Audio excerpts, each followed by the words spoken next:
दोस्तों, बीजेपी से गलती हो गई। गलती नहीं, बहुत बड़ी गलती हो गई। एक ऐसी गलती जिसकी अब कोई भरपाई नहीं है।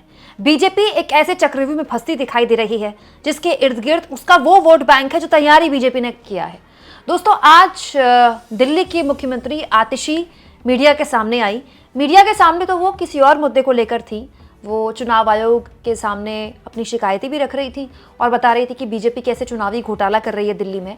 लेकिन बीजेपी के उम्मीदवार और पूर्व सांसद रमेश भिदुड़ी ने आतिशी के पिता को लेकर जो टिप्पणी की थी, उसको जब आतिशी ने सुना तो आज वो रोने लगी।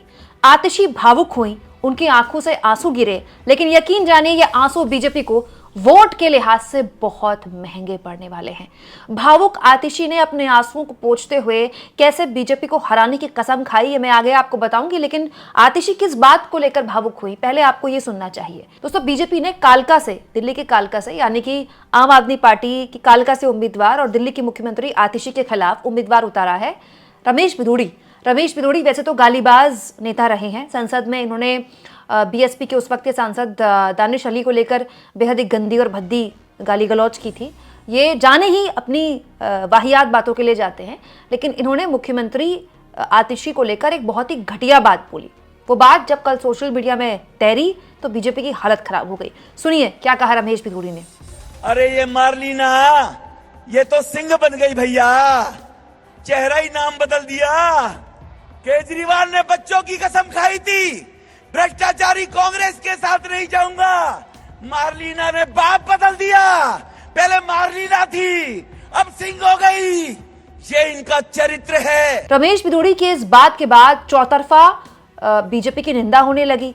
लोग पूछने लगे कि एक तरफ उसी दिन, मतलब कल के दिन, मोदी जी दिल्ली में रोहिणी में रैली कर रहे हैं और बता रहे हैं कि महिलाओं का कितना समर्थन बीजेपी को मिल रहा है, और वहीं बीजेपी के उम्मीदवार एक महिला के लिए, मुख्यमंत्री के लिए, उनके बाप तक जा रहे हैं, उनके पिता पर इतनी घटिया टिप्पणी कर रहे हैं।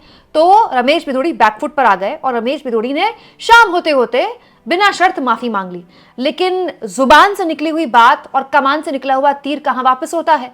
आतिशी जो कि दिल्ली की मुख्यमंत्री हैं, वो आज जब मीडिया से मुखातिब हुई तो उनसे इसी मुद्दे को लेकर सवाल पूछा गया कि रमेश भिदुड़ी ने जो आपके पिता पर इस तरह की टिप्पणी की, इस पर आप क्या कहेंगे। आतिशी इसको लेकर भावुक हो गई और रोते हुए उन्होंने क्या बोला, सुनिए। मैं रमेश भिदुड़ी जी को कहना चाहूंगी, मेरे पिताजी जिंदगी भर शिक्षक रहे। उन्होंने दिल्ली के हजारों गरीब लोअर मिडिल क्लास परिवार से आने वाले बच्चों को पढ़ाया। आज वो 80 साल के हो गए हैं।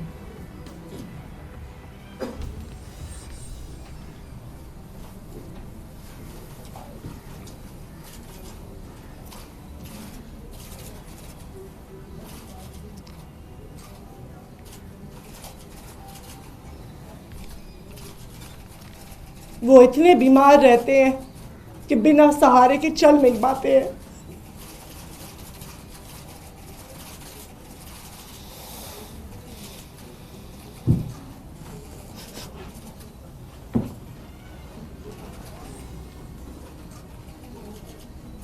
आप चुनाव के लिए इतनी घटिया हरकत करेंगे कि ऐसे बुजुर्ग व्यक्ति को गालियां देने पे उतर आएंगे।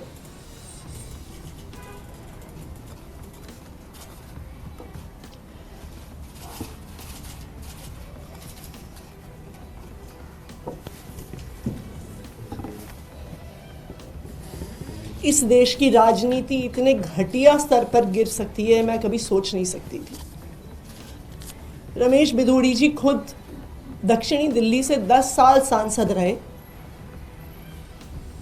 वो बताएं ना कालका जी के लोगों को कि उन्होंने इस इलाके के लोगों के लिए क्या किया।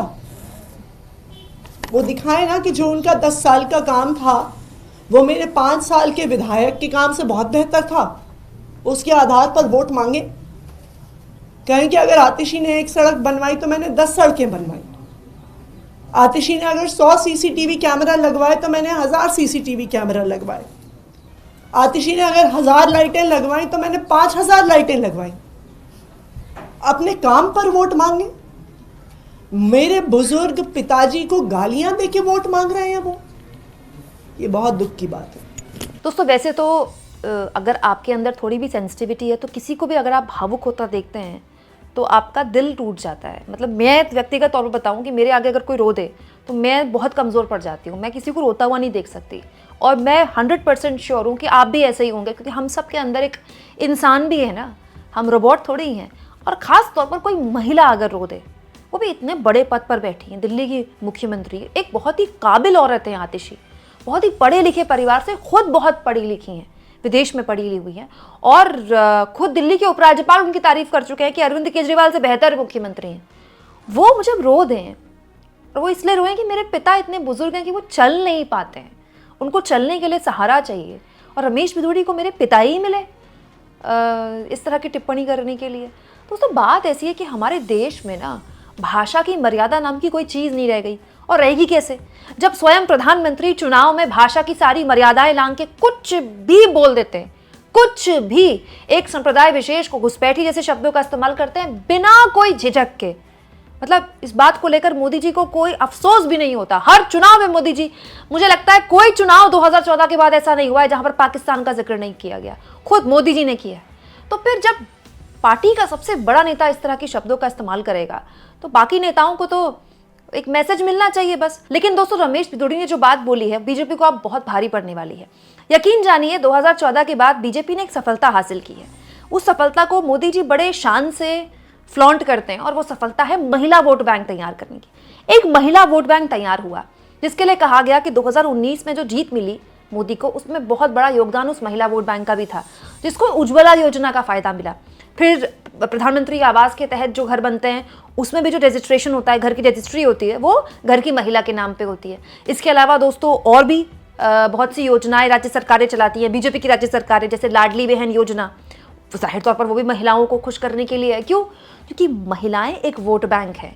इस बात को अब प्रमाण की जरूरत नहीं है, ये प्रूव्ड है कि हमारे देश में पुरुषों से ज्यादा जो तत्पर हैं वोट देने के लिए, जो लंबी लंबी लाइनों में घंटों खड़ी रहती हैं, वो महिलाएं हैं। और हमारे देश की महिलाएं अब मुख्यतः ज्यादातर, मैं तो नहीं कहूंगी सारी महिलाएं, लेकिन ज्यादातर अपने पति या अपने पिता के कहने पर वोट कम डालती हैं, अपनी समझ से ज्यादा डालती हैं। ये हमने देखा है, अलग अलग चुनाव में ऐसा होते देखा है। पहले ऐसा होता था कि घर के पिता ने जो बोल दिया या पति ने जो बोल दिया तो वहीं वोट डालती हैं। लेकिन अब महिलाओं के लिए भी कहा जाता है कि घर में आकर बताती हैं कि हाँ पति के कहने पर ही वोट डाला, लेकिन वोट वहीं डालती हैं जहां उनको ये लगता है कि फलानी पार्टी या फलाना नेता हमारे लिए कुछ कर रहा है, कुछ मतलब कुछ भी कर रहा है। और इसको मोदी जी बड़ा फ्लॉन्ट करते हैं। तो क्या वो महिला वोट बैंक दिल्ली में नहीं है? दोस्तों दिल्ली में वैसे भी कानून व्यवस्था महिलाओं को लेकर दिल्ली कितना असुरक्षित है, दिल्ली में रहने वाली या एनसीआर में रहने वाली किसी भी लड़की से आप पूछ सकते हैं। ऊपर से इतने वक्त बाद दिल्ली को एक महिला मुख्यमंत्री मिली, शीला दीक्षित के बाद 10 साल बाद, ऑलमोस्ट 10 साल कह सकते हैं, केजरीवाल ही रहे मुख्यमंत्री। उसके बाद आतिशी मरलेना महिला मुख्यमंत्री मिली और उसको भी कुछ इस तरह से टिप्पणी की रमेश बिधूड़ी ने। और ऐसा भी नहीं है कि रमेश बिधूड़ी कह दे मेरे मुंह से निकल गई। रमेश बिधूड़ी ने इससे पहले 1-2 दिन पहले जब उनको कालका से उम्मीदवार बनाया गया तब अपनी पार्टी के सांसद हेमा मालिनी और प्रियंका गांधी के गालों पर टिप्पणी की कि मुझे अगर विधायक बना दिया तो प्रियंका के गालों की तरह तुम्हारी सड़कें बना दूंगा। मतलब क्या कर रहे हैं आप? महिलाओं के गाल ही मिले आपको सड़कों से मतलब तुलना करने के लिए। इससे पता चलता है कि आपका मतलब फोकस कितनी, आप महिलाओं के अलावा, महिलाओं के शरीर के अंगों के अलावा कुछ देखते नहीं। आप किसी महिला के गाल देख रहे हैं, किसी महिला के पिता पर आप टिप्पणी कर रहे हैं। हमारे देश में दोस्तों ये कहना कि फलाने ने अपने पिता बदल दिया, अपना बाप बदल लिया, ये गाली है। और ये गाली केवल आप पिता को नहीं दे रहे हैं, उस औलाद को नहीं दे रहे हैं, उस मां को भी दे रहे हैं। एक पूरे के पूरे परिवार को आप क्या बोल रहे हैं?